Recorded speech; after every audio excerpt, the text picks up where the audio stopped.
everybody. Thanks for showing up tonight. Thanks for listening to us and our drivel. We've got a good show lined up for you. We've got Eric Woods. He is a horror author. He's a paranormal enthusiast. He's got a beard. I think that's qualifications enough for being on the show. Yeah. How are you doing tonight, Eric? I'm doing good, Ash. Thanks for having me on. I appreciate it. So I got to talk about, first of all, now, and this is the horrible thing. Like, this is how I'm going to introduce you, Eric. So I got this package from a UK author today. Okay, I don't know if you know who this is or not, but sometimes we here at the Horror Fix Labs get some really cool shit for free. So now, usually when we get stuff from authors, we just get the book, right? Like, usually it's just a book, it's parcel post, that's it. We just get the book. But I had to highlight this. And this is in no way in saying, Eric, you need to do this, or Eric, you dropped the ball. It's not. I want to come right out and say, however, if you should look at this and go, damn, that's a good idea, you saw it here first. Okay. All right. So occasionally we get these packages in, right? So, and let me preface a little bit with like the crazy kinds of packages we get. So I will take just about anything for free. Please, I don't want that to be taken to the bank for our German audience. I will take just about anything for free within reason. Have we ever gotten Gwyneth Paltrow's head? What's in the box? What's in the book? What's in the box? I've heard of non-regional dialect, but pitting is what I want to call how he sounds sometimes. What's in the box? What's in the box? What's in the box? What's in the box? You know, that sounds like maybe when you sit on your ball and you're from Brooklyn. It's a combination of sitting on a testicle and being from a place that has a very, very strong regional dialect. That's pitting. The part would have been so much better had Bill Cosby played it. Can we make pitting a thing? Whenever we mispronounce something, can it just be pitting from now on? Yeah. Can we? Okay, thank you. I think Rob is asking for your Cosby what's in the box. Yeah, that would have been amazing. Cosby. I am extremely rusty on my Cosby. And since a little bit of problems that happened with Cosby, I don't exactly go out in public with my Cosby voice as much as I used to. And I definitely don't do it at bars with open containers, that's for sure. I'll take a Cage what's in the box. What's in the box? Still do. Or we could do some Christopher Walken. Does anybody want to do a Christopher Walken what's in the box for the hell of it? What's in the box? What? There's a box here. Big, heavy, probably about 4 pounds. What's in it? Up my ass. So, as you can see, Eric, this is going nowhere. It's going absolutely nowhere. There's a story. So, anyways, we get tons of cool, like, shipments. We get tons of cool stuff. We get tons of cool screeners. We get cool stuff. Now, we had just moved in to a house, not in the town that I live in now, in this town, Pawnee, which Eric had actually visited the Horror Fix Labs at one point. And, like, we were only there for maybe 2 days. And Amazon sent us screeners for their series Lore, right? Has anybody seen that or heard about it? It's a very successful podcast, and then it was turned into a series, right? Okay. So they sent us this, promotional collateral. Now, what's interesting is when they sent it to us in a cardboard coffin, a child-sized cardboard coffin that came in the mail. We'd only been in town like 2 days. And of course, a postal guy comes up and he's like, so there's a first for everything. You guys got this small coffin in the mail. So this starts just a legacy of getting strange shit in the mail. So I get something today in the mail. Again, don't know what it is. Now, it's wrapped up almost like a black garbage bag. So who here has seen the 2013 Fede Alvarez Evil Dead? Just a show of hands. Like, who's... Yeah. Okay, well, you shouldn't have, because it's actually pretty fucking great. As far as really a gory film that doesn't try to reboot a franchise all it really tries to do is just sort of continue a story, look at it as a book of fairy tales, and they're all sort of Evil Dead tales. This is just one Evil Dead tale, Huh. in the book of Evil It Dead. was honestly just kind of wrote it off as hot garbage, like that Nightmare on Elm Street remake. Well, it's too bad. It's too bad because if you give it a chance, it's got some really, really good gore in it. Like it's surprising. Oh, there's a lot in it. Maybe I will then. Yeah, it's actually surprising that it got a theatrical release. Like if you watch the 2013 Evil Dead, you're like, how in the world did they get this past the censors? Because there's Oh, no kidding. yeah, there's literally that much gore. I'm gonna try to fix They probably Eric's video. pulled the Team America and went even further over the top. So when the it's like, Right. yeah, you can't put that out. Then they cut it back a little bit. And like, all right, you cut it off. Yeah, but Durka. so what I'm saying is definitely give it a chance, Mark. You really should. I'll give it a chance on your recommendation. Okay, sorry guys. I'm just trying to correct some video here. We got some funky stuff going on here, but I think we're going to be able to get it. Are we live now? Of course we are. Things can't go wrong when we're not live. Right? And isn't it always great when one of the hosts of the show says, "Are we live now?" We love that too. There's a singular degree of professionalism that other shows can't copy that we have. It's called inadvertently breaking down the fourth wall every single show. So, okay. So let's go back to the fact that I get this package is sort of wrapped almost like a garbage bag, right? I mean, it's black. It's this sort of black plastic. It's sort of like, like just really crude. And the first thing I think about it is oh my God, like that was, the way that they presented the Necronomicon in the 2013 Evil Dead. So I unwrapped the sort of shred the plastic bag because I'm like, this might actually be the Necronomicon, and I'm bored. So let me show you like what was actually in the package. Is it Sasquatch Peni? Okay, so this is what I end up getting. This I don't know if you can tell by the texture on this, but this is like really, really thick, near cardboard like paper, right? But it's very Right. textured, and it came like even wrapped in this twine,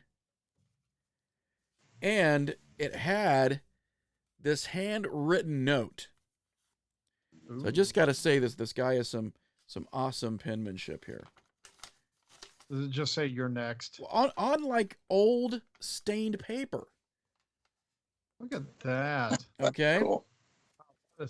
So and then we've got the actual package. So I unwrapped the package, and by the way, I can't wrap Chris's presents to save my fucking life, just to let you know.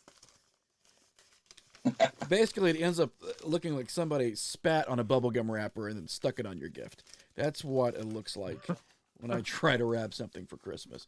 So we unwrap it, and it's a review copy from this UK author.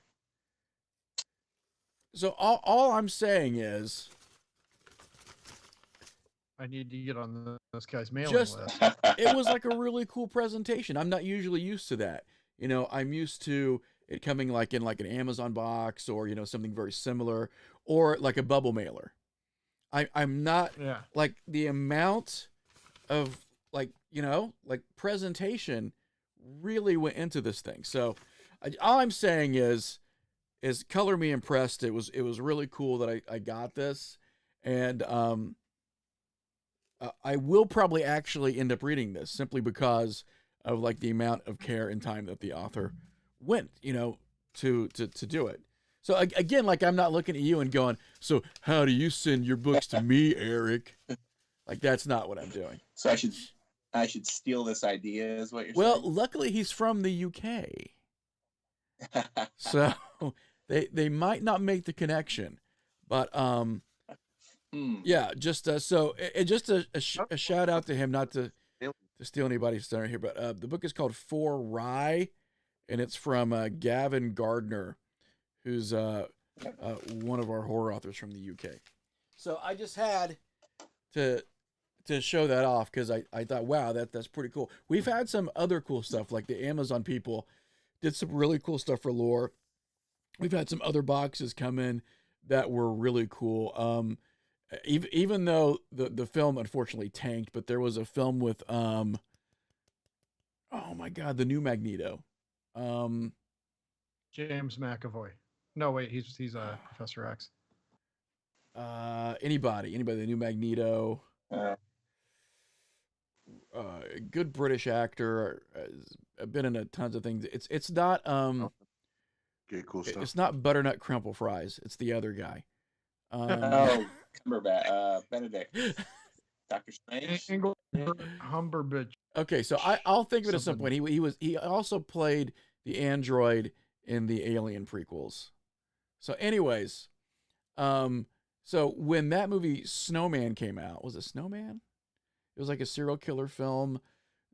Anyways, like they sent us something that actually looked like it came from a serial killer, which was really cool. It was like a beat up box and had like all of these like really weird archaic like scribblings and stuff all over the box. So that Too much Foster. yes, exactly. Yeah.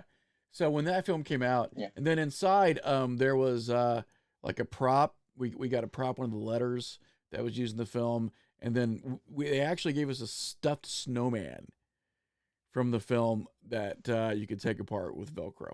So I'm just saying, cool shit from I guess it was called Snowman or something. Probably not even that. It's probably nothing like that. But anyways, That's huh? Snowman. Okay. Snowman. Not to be confused with the HBO produced animated series Snowman, which did not have a serial killer in it, by the way. I hear stuff like that. I go back to in the 80s. No one out here is old enough to remember this, but I am. Our live chat's working. Sorry.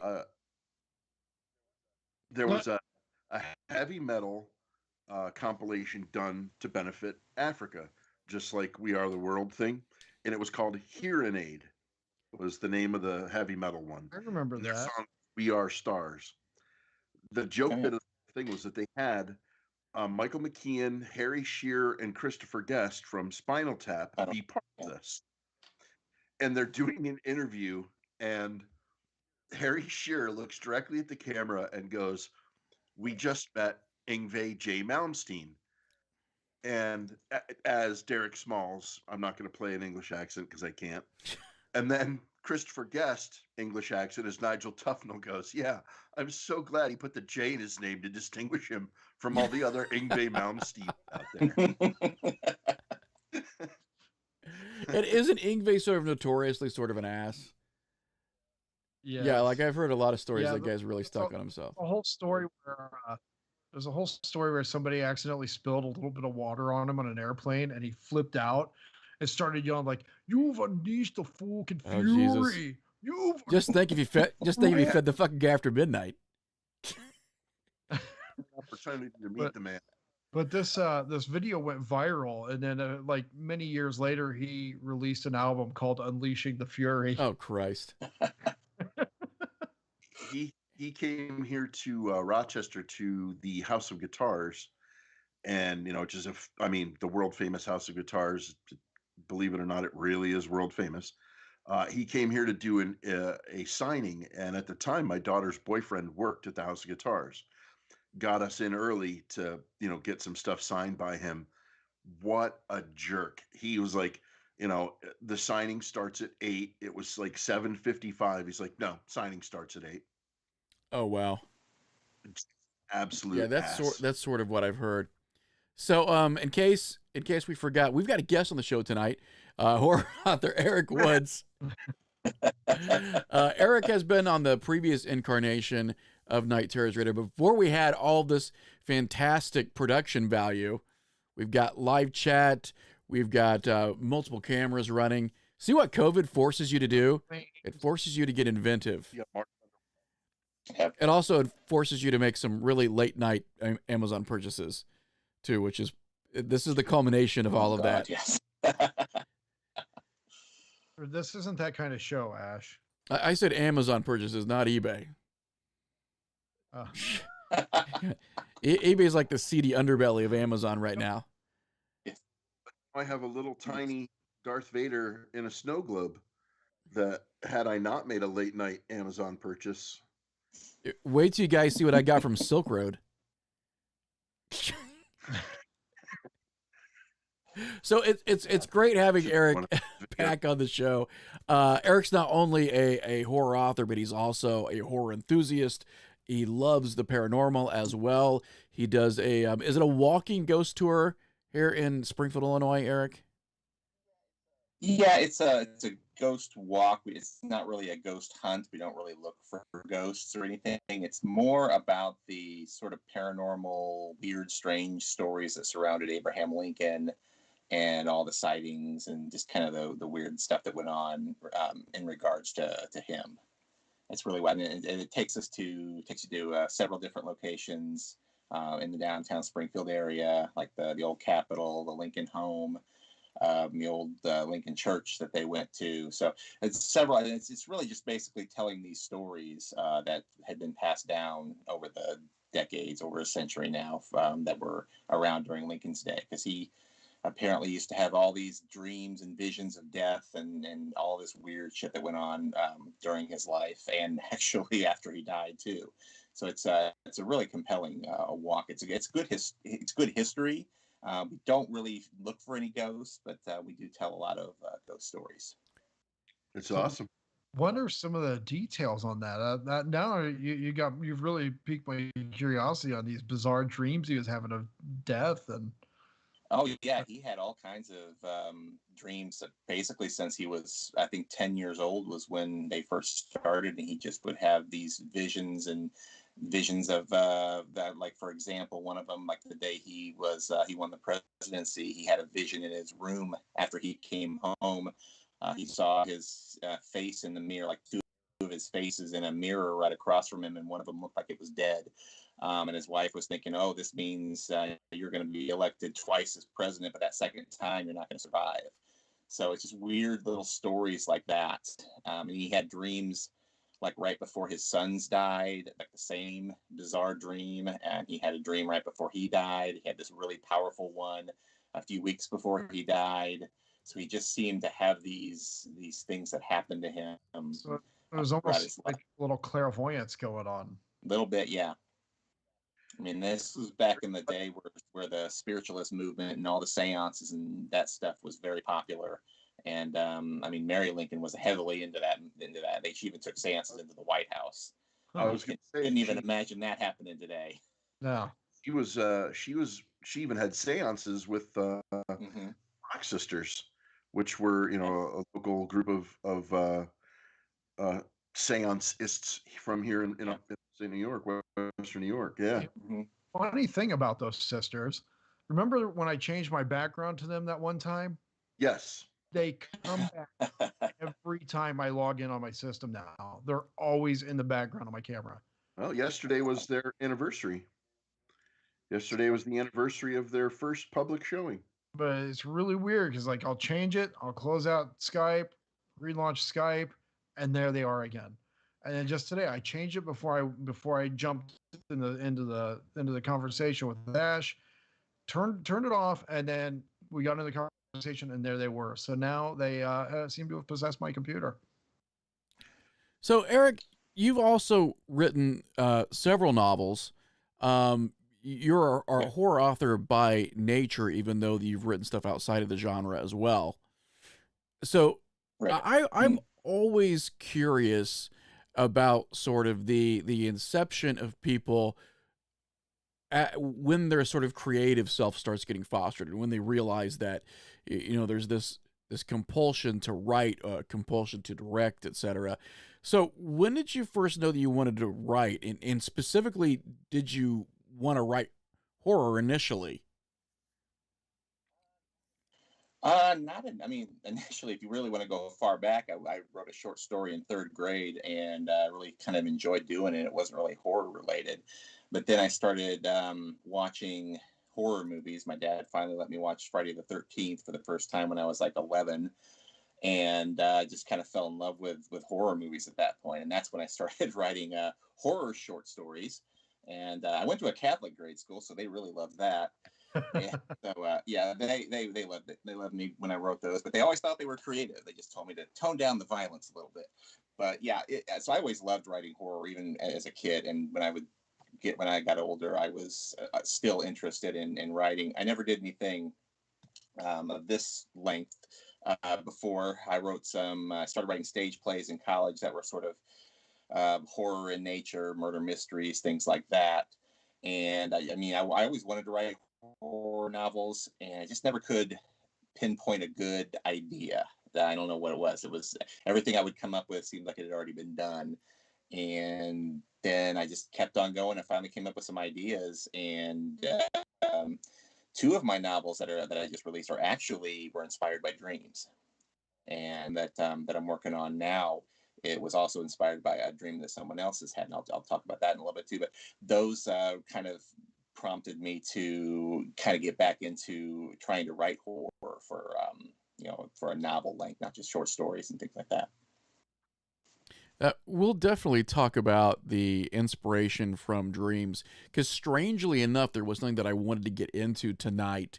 A documentary that I had watched recently that had talked about how Philip K. Dick was inspired to write a lot of his stories. So there's a rabbit hole that I want us to go down.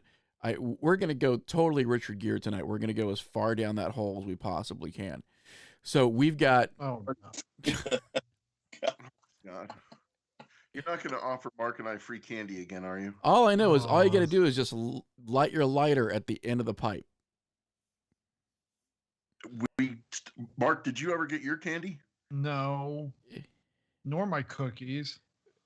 And I still haven't found that puppy you make me look for all the time. By the way, Mark, it's the same van every single time when you climb into it.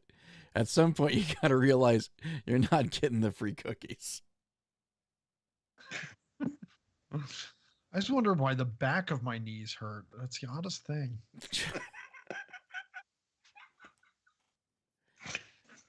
Just be thankful you didn't get a concussion. So as far as the horror writings and sort of the horror musings go, Eric, so you mentioned being a fan of Friday the 13th. We can obviously see that you're also a fan of Stephen King. We can see the Pennywise poster in the background, a fan of Halloween. Now, you've seen Halloween a lot. Oh, God, a few hundred times at least. All-time favorite. So what did you think of the remake? It sucked. I can't stand anything Rob Zombie makes, honestly. I'm just not a big fan of his style. But yeah, I just didn't like that they remade it. I'm not a big fan of remakes. So every once in a while, there's My Bloody Valentine's remake was pretty good. Fright Night was good. The Thing. So there've been some of the slasher ones just weren't as good. Friday the 13th was watchable. Nightmare on Elm Street, not much. But Halloween, because it was probably my favorite all time, I just didn't want to see it remade. Now, what did you think about the? There's just Go ahead and go, Rob. I agree with you. There's something about that. I don't know if it's the nostalgia feeling of it or what it is, but like I grew up in Northwest New Jersey, and my Cub Scout camp was the camp where they filmed Friday the 13th. Cool. And my brother told me it was a real story, and that my parents were getting ready to send me back, and I was like, no, freak out. There's something nostalgic about that era, those movies. There's no need to get into doing them again, or right. I change what's broken. Why fix it? Exactly. Yeah. I'd rather see another sequel to the old 80s movies than have them remake the movies again. Right. And the way culture has gotten so watered down and everybody's offended by everything, it's really difficult for them to make them. That's why you got to watch the 2013 Evil Dead, Mark. If there's one thing that it's not, it is not watered down. I think I think corn Eric soup. can attest. I mean, this is a film, Mark, where at some point it does actually rain blood. Nice. There is copious amounts of the Crimson stuff, Mark. The fact that you've spent this long and you haven't watched it, I'm almost jealous. I'm actually almost jealous that you haven't seen it, because you sort of get to experience it years after. I mean, I saw it the night that it premiered, but the fact that you've got this movie that sort of, you were on the fence about, or even maybe, had negative opinion about it, although you hadn't seen it, is now something that you can watch. Like, I'm a little bit jealous. I'll be honest with you. Hang on, just say, I got somebody at my door. I'll be right back. Jesus Carry on without me. Christ. Now, when he says carry on without him, does he mean to just stop his video feed altogether? Is that what he's really saying? Yeah. So I need to ask you a question, Eric, and this is, going into your writing prose. Do you ever find, the nostalgia is part of how you write? I mean, do you look back and you want that nostalgic feel in how you go about creating your stories? Sometimes, yeah. I think the nostalgic feel plays a big role, because I'm a huge fan of nostalgia. I don't try to completely emulate what they did. I mean, because I've always been a huge 80s, slasher nut. I just love all of those. And those that's what I grew up with. And so I've always compared, some of the more modern horror movies to some of the things that they did back then. And you look back on them, and some of them are not easily watchable now. I used to watch some of the earlier Friday the 13th, and now I look at them and go, God, some of these really suck. I do kind of like to pattern some of the stories after just kind of those themes, just of nostalgia. I mean, one of my stories is more kind of a monster story more than anything. I tried to make it as original as possible, but it kind of takes some elements of the old school horror. So I just watched Jason Takes Manhattan a couple weeks ago, and I forgot how much of the movie does not take place in Manhattan. No. Yeah. There's like 2 scenes at the end.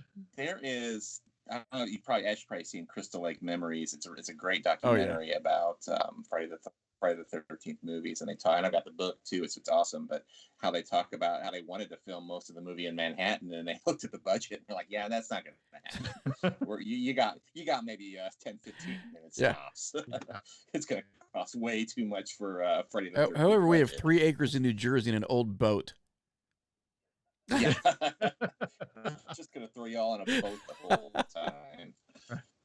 It was more like Jason Takes the Great English concept, Channel. Right. Growing up in New Jersey, we had the Toxic Avenger.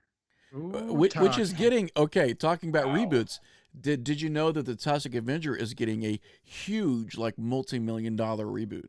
They're sinking a ton of money into the Toxic Avenger franchise, which... Wow. Hang on. Oh my gosh. Is Lloyd Kaufman involved? You could write a check to Lloyd Kaufman for $5, and he'd sign over at least 1/32 of the Toxic Avenger rights to you. It's Lloyd Kaufman. I did appreciate his cameo in Guardians of the Galaxy, though. I mean, he's great, but face it, like guys like Lloyd Kaufman, John Waters, those guys.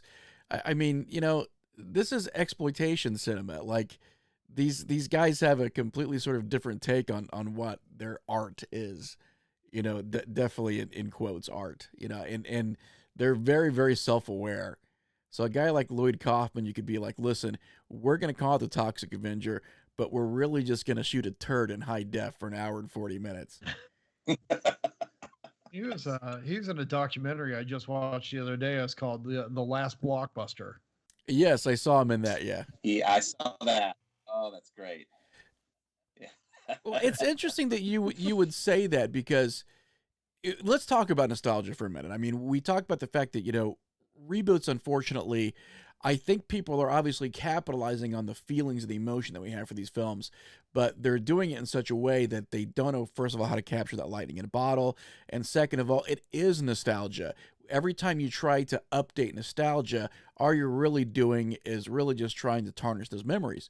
So if the nostalgia that we have, especially for the 80s, especially when it comes to horror films, what do you think pushed that button for us, Eric? Like what is it? Because it's so difficult to put a finger on why those films still resonate as much as they do. But they do. It's almost like we are bound to not be able to give something 100% of our love because we're still in love with something, that and we don't have its phone number anymore. Well, it's a childhood thing for me.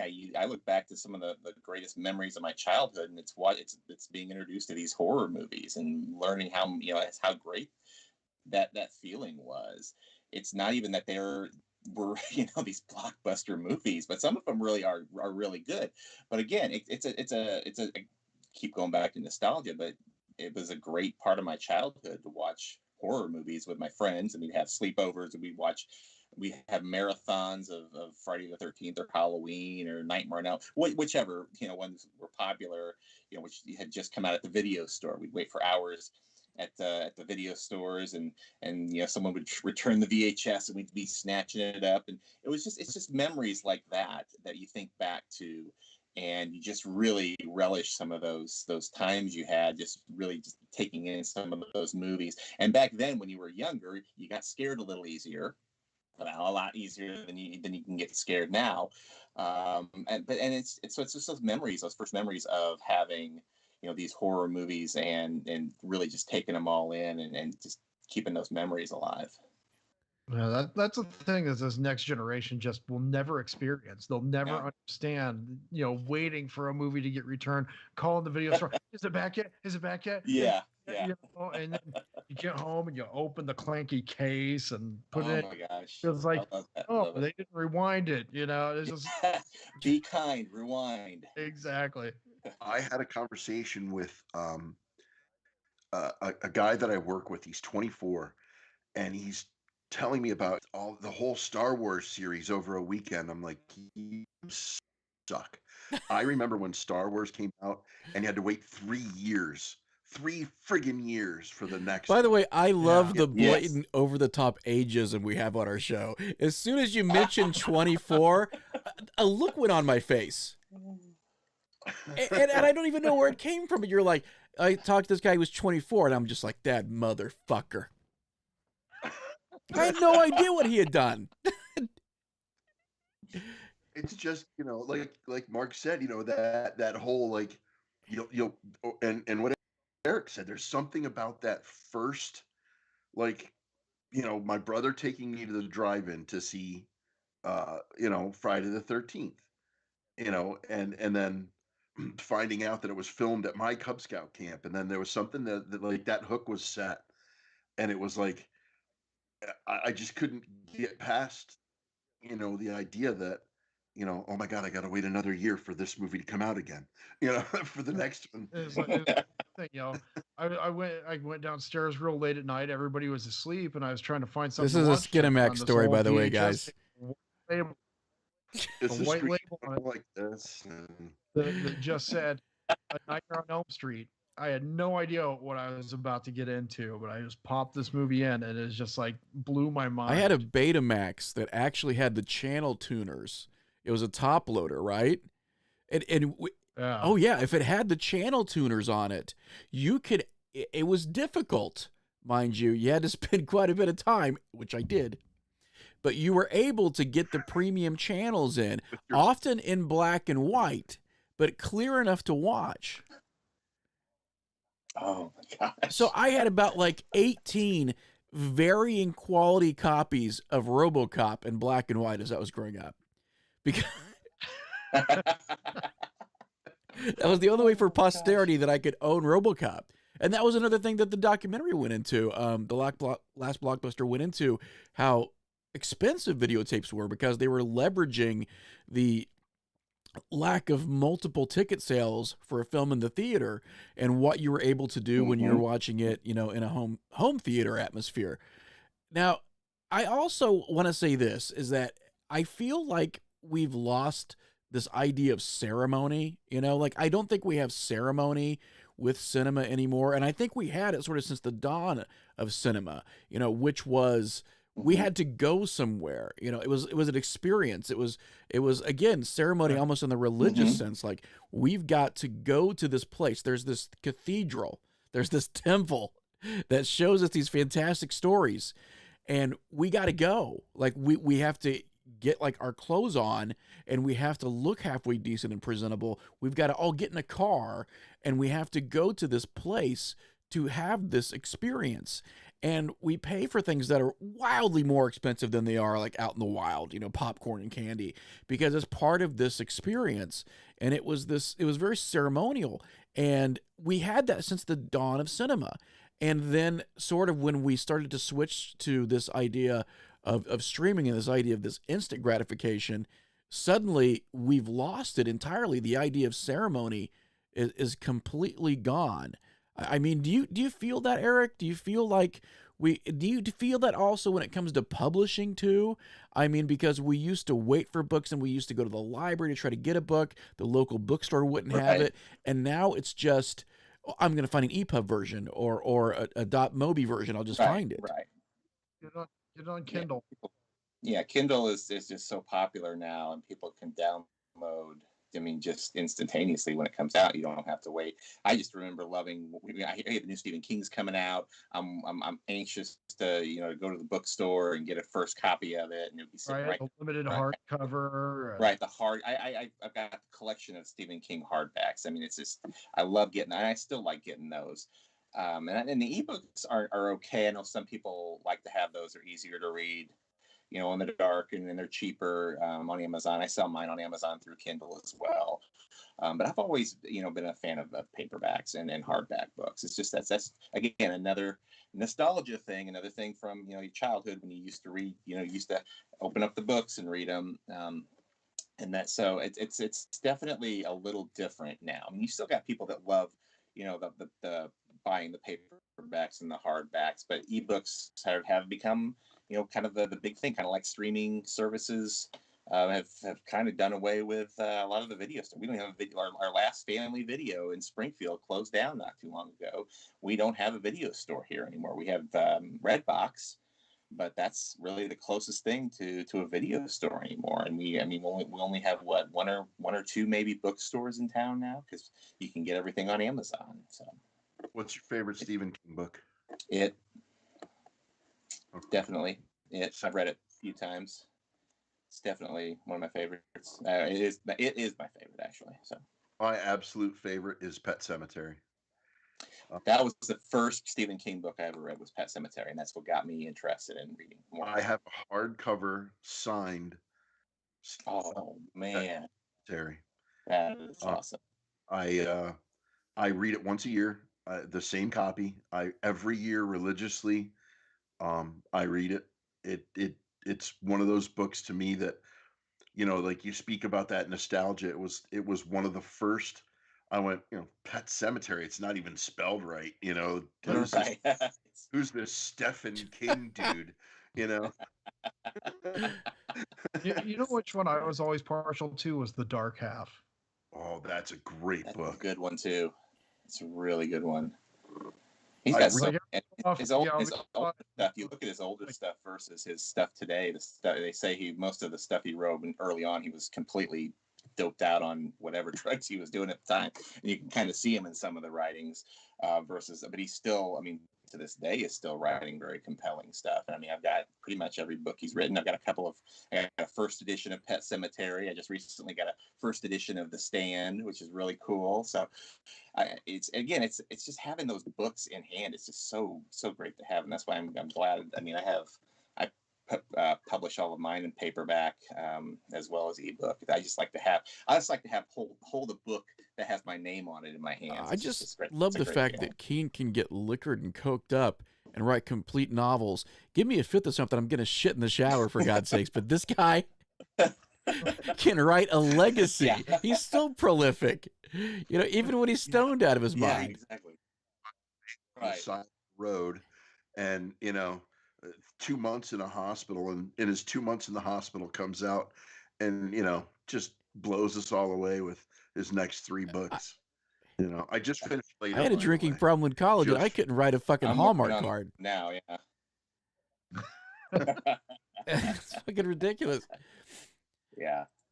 I mean, I will always be first in line for a new Stephen King book. I don't know how many more he's got in him, but he is always going to be my favorite. It's just the way he writes. He's been pretty much my inspiration to write horror since I wanted to write horror was Stephen King. I was going to ask that if he was one of the people that you know kind of got you in the mood to do it. Oh yeah, absolutely. He's just amazing. Just some of the. I mean, yes, he's had a few stinkers out there for sure. And somebody who writes that much obviously will, but for the most part, he's just so unique and creative, and just morbid, and just his ideas are just mind-boggling sometimes. My favorite Stephen King movie adaptation, though, Lawnmower Man. Oh Jesus! Oh, Well, it's been a good night, folks, and we really appreciate you being on, Eric. That is actually one movie my friends and I went to. We walked out halfway through it. Oh, it was that bad. It's a Maximum Overdrive kind of a That was another one. Well, and King was totally responsible for Maximum Overdrive. Yeah. Right. Well, he also checked himself into rehab like 3 days after it finished. Well, you'd have to. Just to save face. As bad as that movie was, though, I still get a little scared with some of these big trucks driving on the freeway after that. I still think somebody should have made that the truck with the clown face on the front. Clown face, yeah. Well, I'm convinced that a speeding Coke can is going to come out of a machine and pulverize my nuts. Absolutely convinced. Like, I will throw quarters at the fucking machine and run away and just hope that I got them in the slot. I'm terrified I'm going to have to stay in the same room as Emilio Estevez for a while. or anybody in the Sheen family. I mean, the rumors. Right. The rumors. Right. Allegedly. No, I read there's a thing out there that Stephen King himself wrote about the making of Maximum Overdrive and how just absolutely destroyed he was during the making of that, and him not remembering half of what he was doing and half of what he had just done. And he literally, you know, he realized the problem was that bad that as soon as he wrapped production, he checked in. And oddly enough, he learned how to play guitar in rehab, and he's actually did songs with Warren Zevon. I did not know that until I read this thing that he had written about it. But he worked with Warren Zevon a couple times. I mean, it's good to be the king, I guess. Yeah. Can we just bring up one? We are not talking about Lawnmower Man. No, Salem's Lot. Oh, what a Great book. And for those of you who did actually like the miniseries, which I thought it had some genuinely chilling moments, especially when I was a child. It is on Shudder right now, in the highest definition I've actually ever seen any print. So if you do get a chance and you have a Shudder subscription, definitely watch Salem's Lot, because they're not getting it from any of the other sources. They're actually getting a really, really nice crisp high def transfer. So just letting people know that that's probably the best way to watch it right now. And it did have some genuinely chilling moments in it. I mean, for a TV film, look at the TV films. If we really want to get nostalgic, look at the TV films that we had from the 70s and the 80s that were downright chilling. Trilogy. Or Fucking Zuni Fetish doll. I still have a horrible fear of bees after watching The Swarm. Or gargoyles. I mean, Like God, there were some great TV movies, and those were event movies. I mean, talking about Stephen King, look at the Stephen King miniseries that were huge event miniseries on television. Oh, the Golden Years, which nobody ever talks about. I mean, basically because it's just like, hey, how would you guys like to have a 12-hour Flowers for Algernon? But why not? I absolutely loved the television It. Oh and yeah, I mean, Tim Curry is he was amazing. Yeah, they I all were. That was great. That was a great miniseries. I even enjoyed the Shining miniseries. oh, absolutely. It was closer to the book Yeah, than yeah. I was gonna say it's closer to the book than the Nicholson version. Yeah. You know, and for all its shortcomings, I enjoyed the Stand miniseries too. yep. Yeah, I don't know if anyone absolutely. watched the recent incarnation. Did anyone get to see that with I haven't seen it yet. I want to see it. I haven't seen James it Mars yet. and his guy? I'll wait to get your opinion on it. I thought it was a mixed bag, but it was something different, and I know King's son actually penned the teleplay for it, but again, we'll talk about that at another time. Because what I do want to dive into, because I feel like this could be a 3 hour long conversation. Whenever we like shorten the format of the show, we're like it's only gonna be like an hour and 15 minutes. Then we'll get people on that we want to talk for 3 hours. So, and then when we go for 3 hours, we just get somebody that's like read the book, and that's the only answer that we get to any of our questions. And So you're talking about the inspiration for your books. We've talked about King. We've talked about nostalgia and 80s films. But what really interested me and what really piqued my curiosity, Eric, was when you started talking about drawing inspiration from your dreams. Because Right. this again is a rabbit hole conversation for me, and this will really, really turn me into the old guy with a tinfoil hat, that's talking to like a dead bird in his shirt because like I get sort of crazy when it comes to the idea of drawing from dreams. The well, really, I get sort of crazy when it comes to theorizing about the very nature of dreams and how we're tapping into them to gain some of this information. So, if you can tell us about how the dreams that you were having end up translating into some of your ideas for novels. Yeah, I used to be able to have. I mean, I used to have really vivid dreams, and I could remember them pretty well. At one point, I used to be able to control my dreams. I looked into that, and that was kind of fun. But there was one dream, and this happened. Oh gosh, it was probably good 17 years ago. And the dream, what I can remember of it, I was kind of wandering in this dark castle mansion thing, and I kept seeing a shadow. And I just kept, and then I was trying to find my way out. I had someone with me. I had no idea who it was. And then that person was gone. And I kept turning the corner and I couldn't find my way out. And that sort of just inspired what started out as a stage play that I was going to write. And then I eventually realized that what I wanted to do with that story wasn't going to be conducive to be a stage play, but I kept what I'd written. I just kind of kept it around, because I liked the story. And then when I started figuring out a good formula on how to write novels, I went back to it and just wrote a whole outline of what I thought this might be. And that ended up being a novel that came out last fall. It's called Welcome to Oblivion.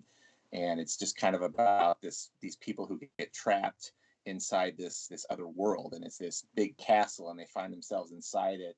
And they're being followed by these various just entities and monsters and just things from your nightmares, basically.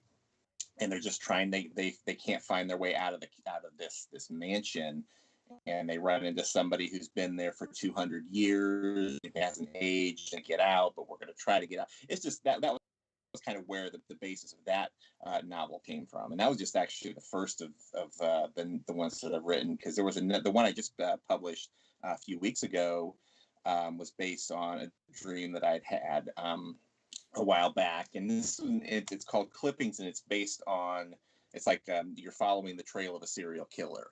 And it's told a little differently than a traditional novel is told. It is told in newspaper articles, blogs, and it's just a continuing, kind of media or social media telling of the story. And what the dream was is I was a journalist, and because I do freelance writing, and I was covering a murder story, and I was covering a serial killer, and somehow the serial killer, I was told, found out that I was writing about him, and he's after me. And I just remember the dream. I'm standing on top of a roof somewhere, and I see the serial killer down looking for me, and I'm taking his picture and I'm writing stuff down. It was just really just a strange dream that I had, but it kind of stuck with me. I was like, I'm going to write something about, a journalist and who's trying to find solve this case of a serial killer in his town. So I thought that was a really just kind of a neat way to tell the story. So that, I mean, again, that dream sort of inspired that one. And I'm working, the one I'm working on now is a story, and it's going to be coming out at some point in the near future. I'm co-writing a novel. It's called The Third Floor. And this is based on a dream that my co-author, her name is Anna Matthews. She's from Philadelphia. And she had a series of dreams where someone was coming up to her and saying, don't go up to the third floor. And it was just this kind of nightmare that she was having. And she wrote she posted kind of a snippet, a little scene on her Instagram page back in the fall. And I read it and I was just blown away it was just a chilling scene that she wrote. And I told her, I was like, well, if you need beta readers for this, I'd love to read it because this looks like it's really cool. And then within a few months, she contacted me and asked me if I would help co-write it, because she was more of a romance author, but she had written some horror when she was younger and wanted to kind of get back into it. So we've been kind of working on this for the last several months, and hopefully it's going to be out if not by the end of this year, it'll be out probably by the first few months of next year. But it's a really cool story that we're putting together with this one. And it's, again, based on dreams. So are we ready to go down the rabbit hole? Are you a right? Yeah. Are you a right to an ending guy, or are you a guy that like puts down a series of ideas and connects them? I put down I'm an outliner. I'm a planner. They say there's a planner and a pantser. A pantser just writes kind of what they're thinking at the time, and the planner sort of plans it out. This is why I was always having problems writing novels when I was younger, is I never really figured out where I was going with these ideas. And then when I decided to start outlining my ideas, that's when I was able to get further along. And you can get away from the outline if you need to, if your story goes somewhere else. But as long as you have kind of where you need to go next, if you're getting stuck, it makes it a lot easier. So I love having kind of that I know where I'm going kind of thing going on. And again, sometimes it ends up becoming a completely different story, but it kind of gives you that motivation and inspiration to sort of really get to that next level, and instead of just trying to write off the cuff and getting stuck at a point and not really knowing where to go from there. So this is a question that I've been wanting to ask, especially because as soon as you touched on dreams, and I had the question, strangely enough, before you had even said that, but again, I feel that opportunities end up presenting themselves. So has anyone seen or heard of a discussion that Philip K. Dick had at a convention that he was at? Obviously, Philip K. Dick is now been deceased, but and I think it was late 70s, early 80s that Philip K. Dick had this. And it was strange because it was very, very different from a lot of his casual conversations on writing and the nature of writing. And I had never seen any of the footage. There's video footage of it as well. So I had never seen any of the footage. Now, I had helped promote the Philip K. Dick Film Festival. I've read just about everything from Philip K. Dick. I've always been a fan of Philip K. Dick. And strangely enough, I had known very little about him, just as a person, as a personality, as opposed to sort of who he was as an author in his process. So has anyone heard about this very strange conversation that Philip K. Dick had with this room of people at a convention? Has anybody heard anything about this? I'm not familiar. Okay. Do you have the? So as he's talking about his writing process, he suddenly starts talking about the idea that he feels as though a good majority of his stories that he said he originally thought had come from dreams, he believed he was actually getting from alternate realities. He thought he was actually receiving a glimpse of alternate histories anywhere along the timeline, from being in the past, being an alternate present, to an alternate future. So much to the extent that he kept writing about and basically envisioning a conversation with a brown-haired woman where she would someday knock on his door and tell him the true origins of where his stories came from. Wow. And he admitted during this conversation that one day that woman did indeed come to his residence. He talked to her, and she gave him the answers he was looking for. Wow. Huh. I think when we read authors like King, when we read authors like Herbert, or when we read Tolkien, when we read these authors, especially as creative people and as open-minded people, there's always something in the back of our heads going, did this really happen? Is this a real place? Can I finally access Middle Earth? You know, there's this fanboy, this sort of geeking out, you know, it's in the back of our brain that we're saying there's a legacy and a lineage here that almost seems too rich for fiction. And I know that sounds strange, but what are your thoughts on that? And I'll take thoughts from Mark, Rob, and Eric, but I'm just very curious. And this is something where obviously, you know, let's go as far down the rabbit hole as we possibly can, because we're already traveling at a pretty good velocity with the Philip K. Dick story. It's funny because that's always how I feel whenever I'm reading Lovecraft. I'm like, this guy is telling me a story of something he has experienced. And then after when me and you went to Providence and we did that walking tour up there, you know, it almost made it like even more real. Seeing these places that he was writing about, and I was just like, man, this, you know, this is some no pun intended. This is some deep stuff. The reliefs on the bottom of the fleur-de-lis house that represented these strange tentacled creatures. It's very, very strange. And plus, you know, the Providence area is also very, very old. You know, the church that Lovecraft was thrown out of was the oldest Baptist church in the country. So, you know, there's a rich history here that goes back at least to the written history of colonial America. It's still funny when that pastor was telling us a story about how he used to hide in the piano and scare people, which led to him getting kicked out of the Baptist church. That he was trying to convince people it was haunted.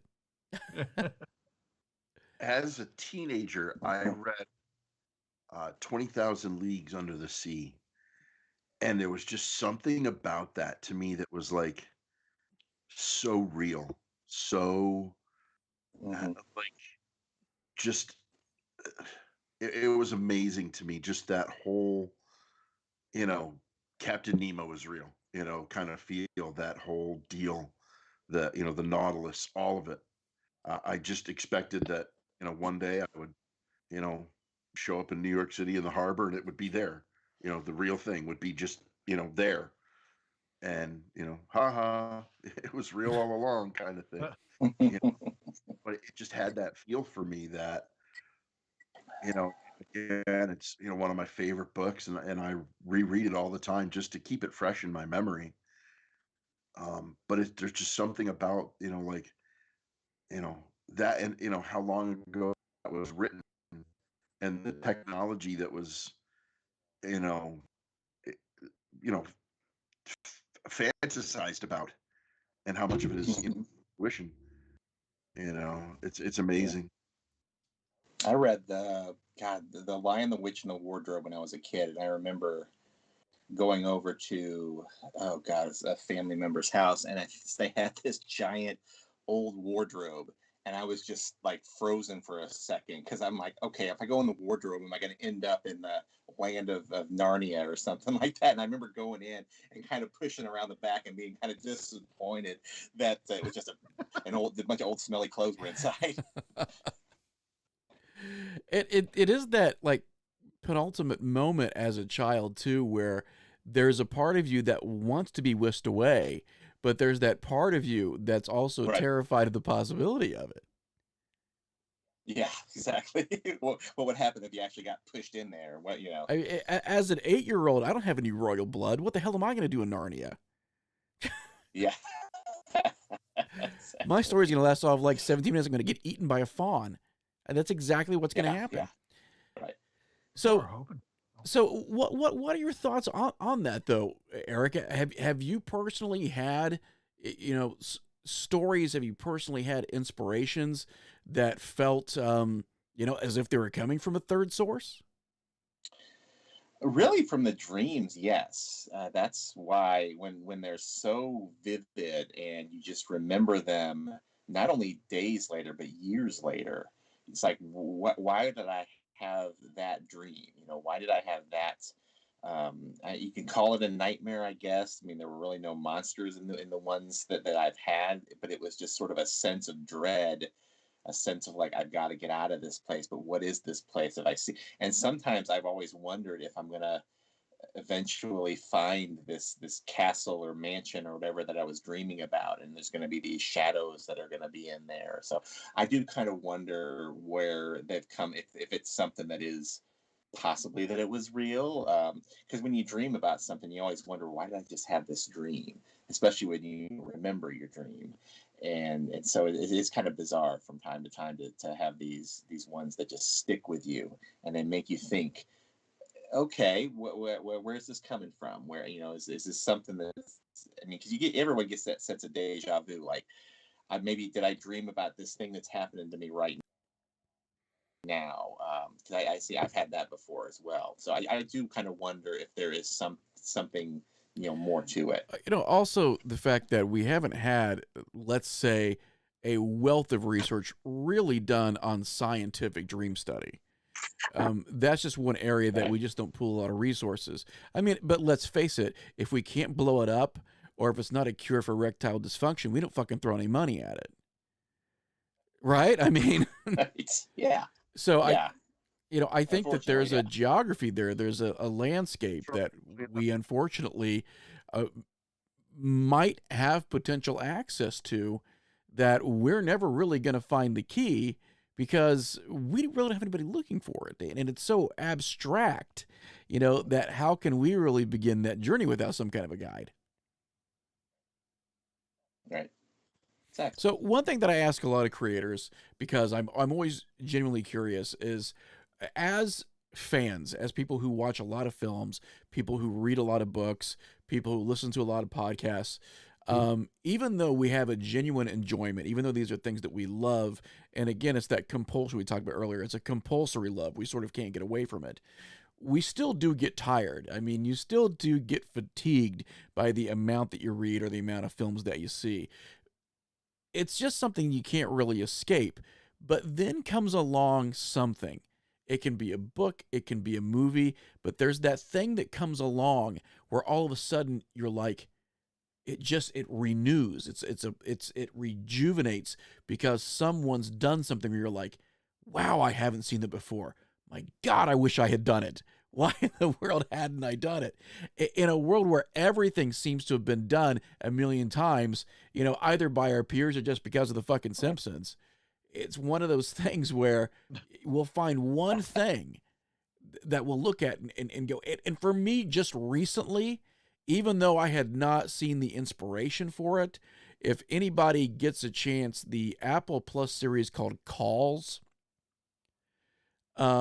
is a really interesting sort of dive into a different kind of multimedia experience. It's a horror series in these like 17, 20-minute vignettes, but it's all done through phone calls and all the visuals are just audio waveforms. And it's pretty fantastic. It's cool. Again, it's something that I think we've seen bits and pieces of, and I know that it was originally done. I can't remember the guy who originally did it, but it was originally done through Canal Plus, and then Apple Plus bought the American rights to it to redo it.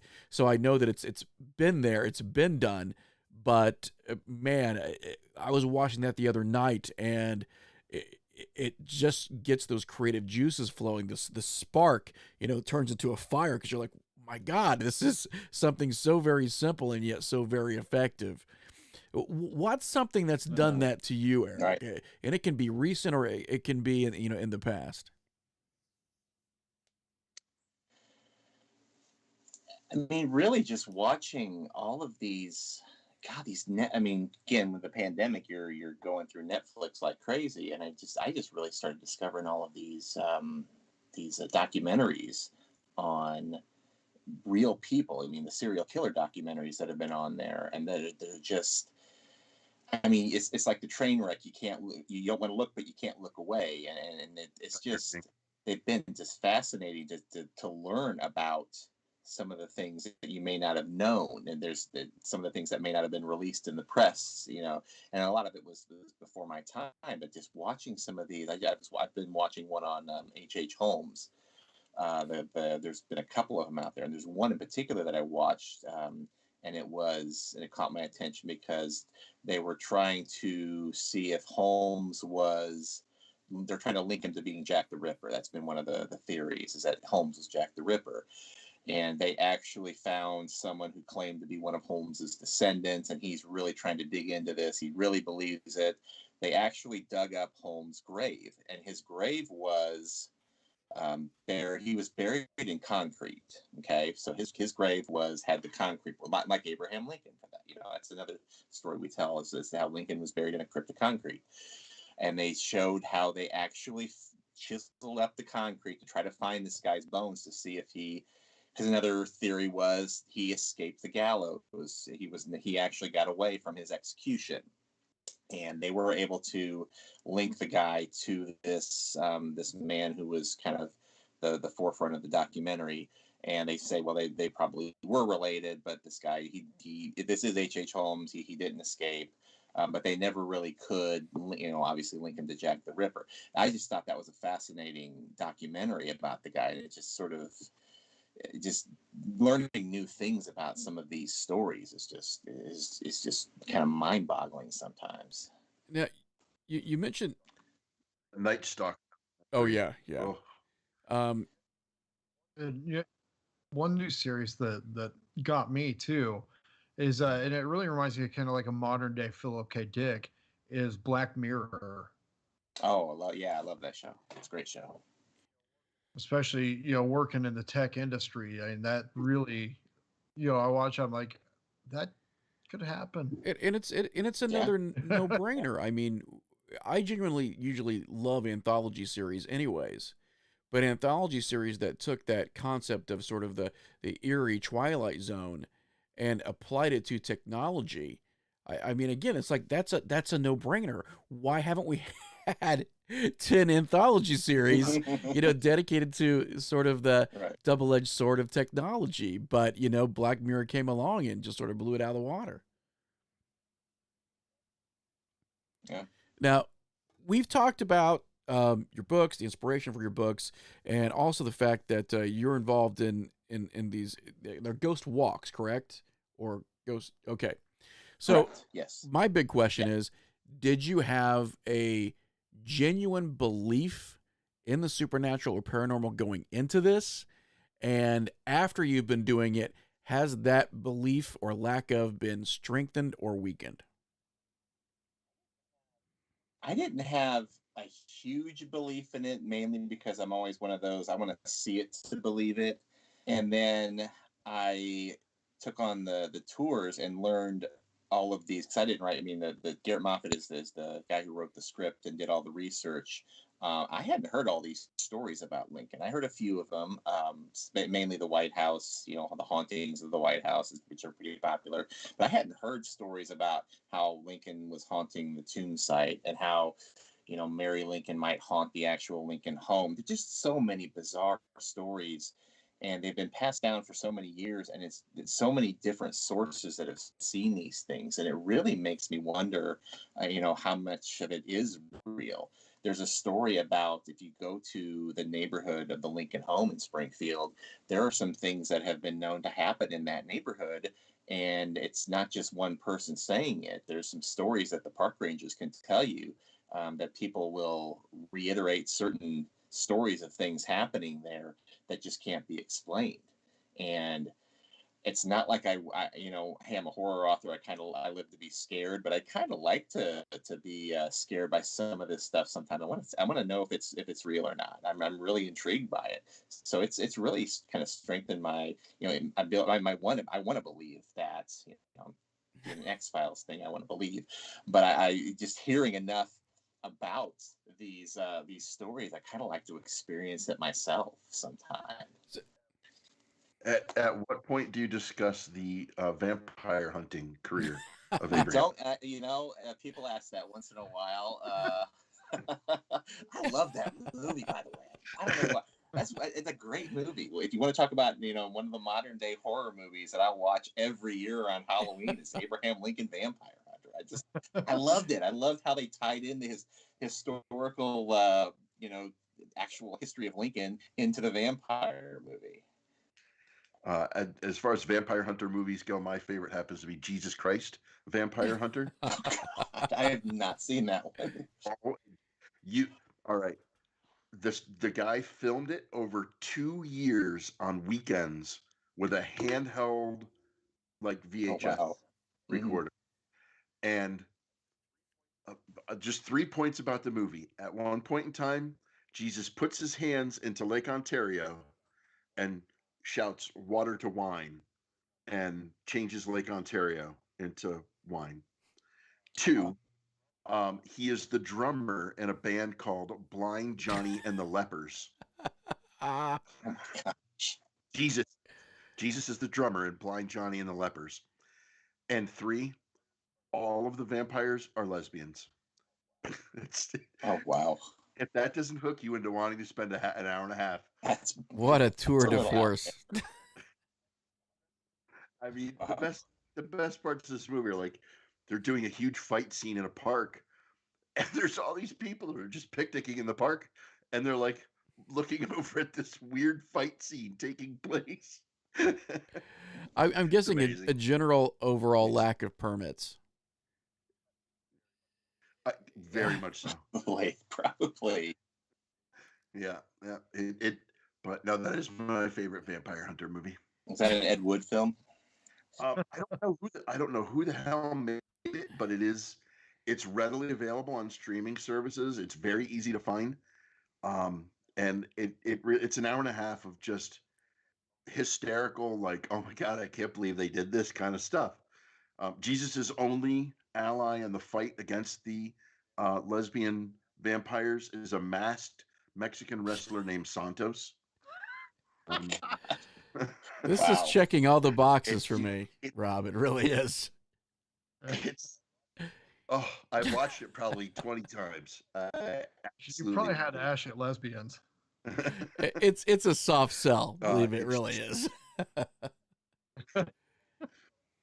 No, it's so I own and operate a paranormal investigation business, and there's a few great walks here in the Rochester area. We have Dr. Tumblety, who is Jack the Ripper. I don't care what anybody else has to say on the subject. I will fight anybody physically, verbally, mentally. Dr. Frank Tumblety, let's do it. Jack the Ripper. Undoubtedly. I mean, you'll never convince me of anything else. He's buried here.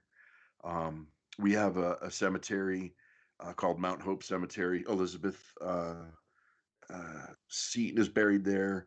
Frederick Douglass is buried there, and they do a big.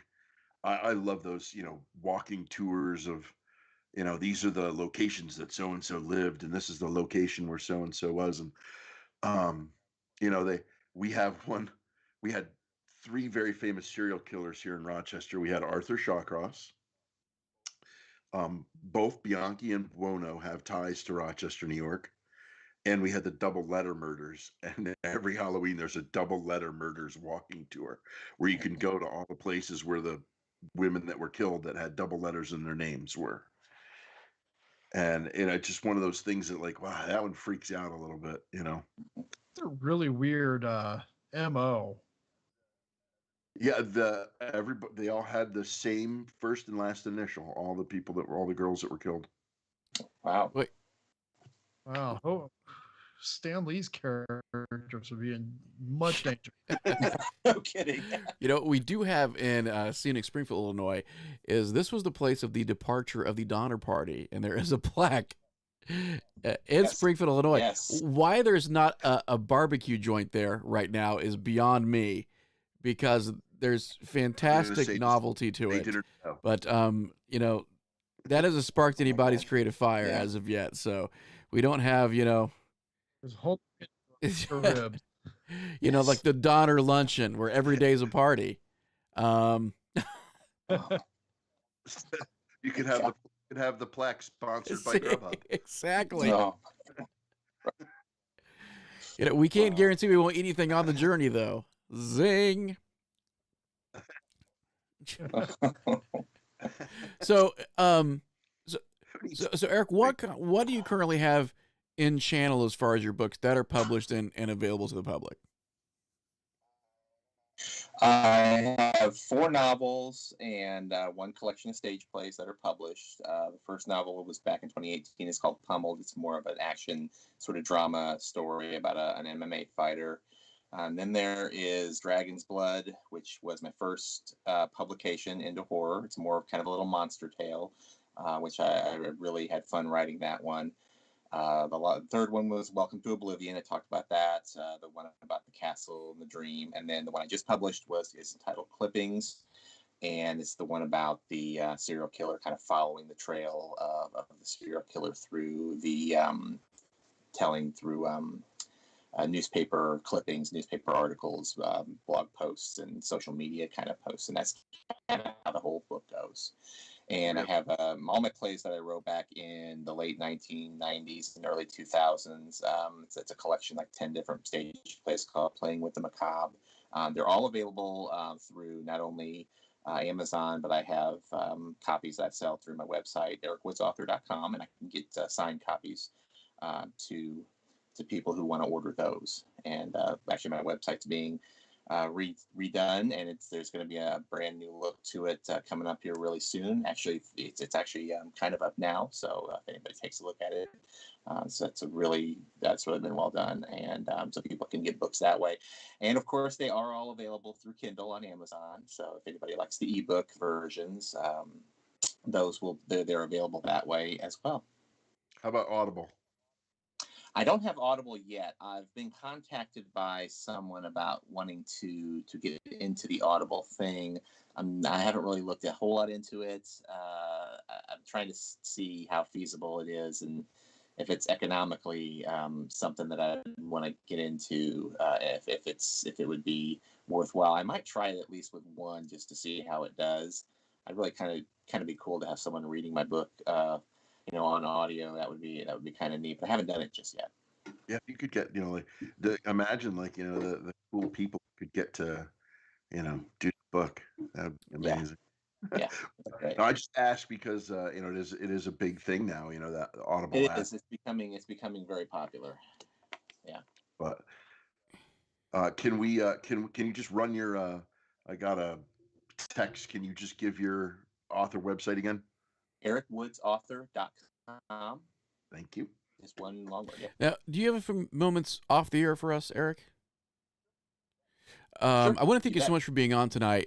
We will also put the links to the website in any place that you're able to purchase Eric's books when we have this available for download, and also on our YouTube channel as well. I want to remind everybody who's watching live tonight that we do multicast now. When you're watching this on Facebook Live, there are people who are also watching this on YouTube Live. We have the built-in chat function now, which actually brings in both sources aggregated so that we're able to talk to our viewers from both YouTube and Facebook.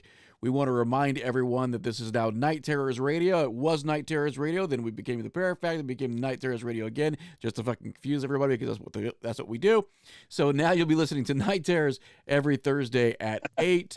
Next week, we actually have One Man's Journey. This is a COVID-related story of someone who died from COVID on the table, and actually his near-death experience from dying from COVID.